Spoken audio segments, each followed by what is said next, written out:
তারাই সে বাউল গান লইয়া মারামারি করত। আরে গান লইয়া মারামারি এরকম তো আরো শত শত মামলা হওয়ার পরিবেশ পরিস্থিতি আছে। কিছু জিনিস তো আলোচনার মাধ্যমে সমাধান করে ফেলা যায়। জাতীয় পর্যায়ে একটা মামলা দিয়ে একটা ইয়ে করে দিয়ে শেষ করে ফেলতেছে পুরোটা দেশের মধ্যে একটা জিনিস উত্তাপ ছড়াইতে। এক বাউল আমার রবকে গালি দিয়েছে, সমস্ত বাউলরা তার পক্ষে নামবে, এটাই স্বাভাবিক। কিন্তু অস্বাভাবিক তখন হয়ে যায় বাউলের পক্ষে যখন জিলাপি ঘুররা যায়। আলাউদ্দিন জিলাপি আছেন একটা, চিনেন না? চট্টগ্রামে আসে না, এই জায়গায় আসে না? আলাউদ্দিন জিলাপি, এই জিলাপির বাচ্চা জিলাপি কয় আল্লাহকে গালি দিয়েছে, তাতে কি হয়েছে? সে তো তারপর ইমানও আনতে পারে।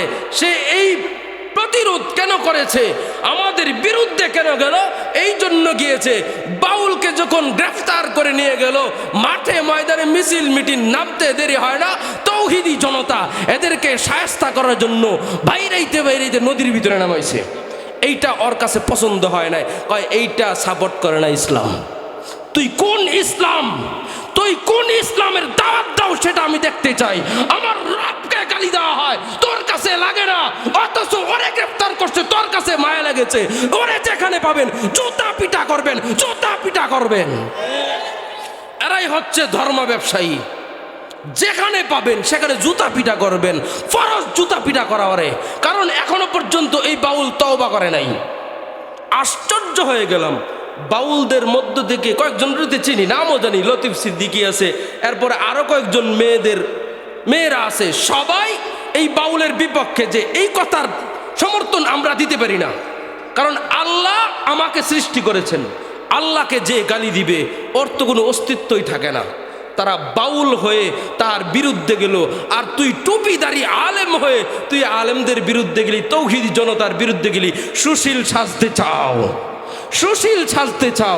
ওর মনের ভিতরে তো ভয় যে কোন দল জানি ক্ষমতার ভিতরে যায় আমারে তো সাইজ করবে। শুরুতে বলছি না ওর ভিতরে এটাই ভয়। আরও ভিডিও ফুটেজ, ওরে যখন জেলখানার ভিতরে নিয়ে গিয়েছিল, এই আউল বাউলরা ওর নামে নাইমে মুক্তির দাবি করেছিল। আমরা বুঝতে পারলাম গোপনে আউল বাউলদের সাথে সম্পর্ক তোদের রয়ে গিয়েছে। স্পষ্ট নবীজির হাদিস যে যেই জাতিকে সাদৃশ্য রেখে রেখে চলবে, অনুসরণ করবে, ওই জাতি ওদেরই অন্তর্ভুক্ত হয়ে যায়। তুই বাউলদের পক্ষ নিয়েছ, বাউল আল্লাহ পাক রব্বুল আলামিনের বিরোধিতা করেছে, আমার রবকে গালি দিয়েছে। এমন গালি মুখে প্রকাশ করার মতো নয়। ওর ঈমান নাই, ওর ঈমান গেছে, তুই এদের সাপোর্ট করেছিস, তোরও ঈমান নাই, তোরও ঈমান নাই। মান তাশাব্বাহা বিকওমিন ফাহুয়া মিনহুম। হাদিস যদি সত্য হয়ে থাকে তাহলে হাদিস অনুযায়ী তোর ঈমান নাই, তুই ওদের দলের অন্তর্ভুক্ত। অতএব নামের আগে আর কোনোদিন মাওলানা লাগাবি না, মুহাদ্দিস লাগাবি না, জিলাপিখুরই থাকবি। আমার রবকে গালি দাও, জবান দান করেছেন ভাই। আমি তার বিপক্ষে না যাই, তাকে গালি না দেই, প্রতিবাদ না করতে পারি, আমার ইমানের দুর্বলতা। কিন্তু তাকে সাপোর্ট করি কি করে? তাকে, আমার কথা হচ্ছে এটা, বুঝতে পারতেছেন? সবচেয়ে বড় দুঃখ লেগেছে এটাই যে বাউল হয়েও এর পক্ষ নেয় নাই আবাল সরকার। নাম কি? আবুল সরকার নয়, এর নাম আবাল সরকার। আবু জাহেলের নাম যেমন আবুল হিকাম থেকে আবু জাহেল হয়েছে, এর নাম আজকে আপনাদের এই টেকনাফের ময়দানে দিয়ে গেলাম। আবুল সরকার নয়, আবাল সরকার। কি সরকার? কি সরকার? এই আবাল সরকারের পক্ষ নেয় নাই বাউলরা, কিন্তু আলেম হওয়ার পরে ওই জিলাপিখোররা পক্ষ নিয়েছে।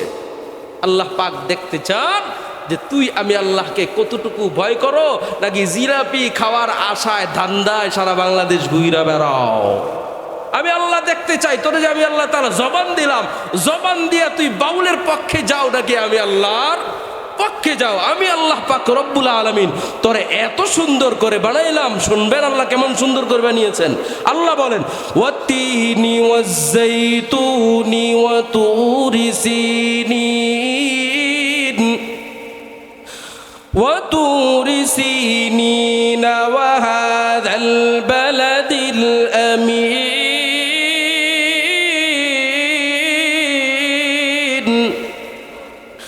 লাকাদ খালাকনাল ইনসানা في أحسن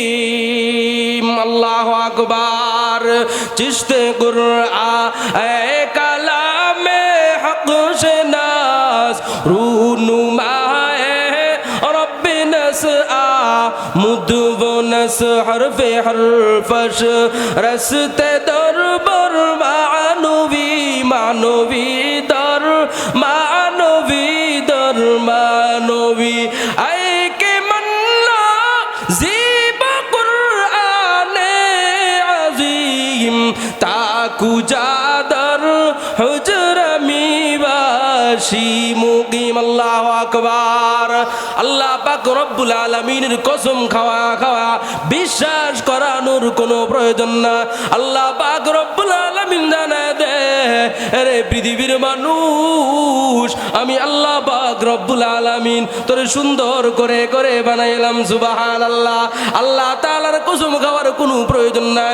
শুধু বললেই হয়ে যেত তোরে সুন্দর করে বানিয়েছি এরপরে আল্লাহ পাক রব্বুল আলামিন জানায় দে আমি আল্লাহ তাআলা তিন ফলের কসম খাইলাম আমি আল্লাহ তাআলা জৈতুনের কসম খাইলাম আমি আল্লাহ তাআলা তুর পর্বতের কসম খাইলাম শুধু তাই নয় ওয়াহাদাল বালাদিল আমিন এই পবিত্র নগরীর কসম হয় পবিত্র নগরী কোনটা মক্কা নগরীর কসম খেয়ে খেয়ে আল্লাহ তাআলা জানায় দেয় লাকাদ খালাকনাল ইনসানা ফি আহসানি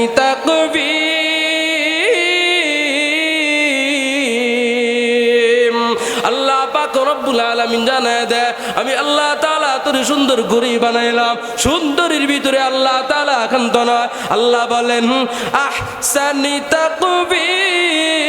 তাকবীম অতি উত্তম রূপ দিয়া দিয়া আমি আল্লাহ পাক রব্বুল আলামিন তোরে বানাইলাম মুফাসসিরিনগণ জানায় দেয় আল্লাহ পাক রব্বুল আলামিন কেন কেন কসম খাইলেন ভাই এই জন্য কসম খাইলেন আল্লাহ পাক রব্বুল আলামিন মানুষকে অতি উত্তম রূপ দিয়া দিয়া বানাইছেন কসম না খাইলেও পারতেন কিন্তু আল্লাহ তাআলা কসম খাইলেন এই জন্য আল্লাহ পাক রব্বুল আলামিন মানুষকে বড়ই মহব্বত করেন সুবহানাল্লাহ।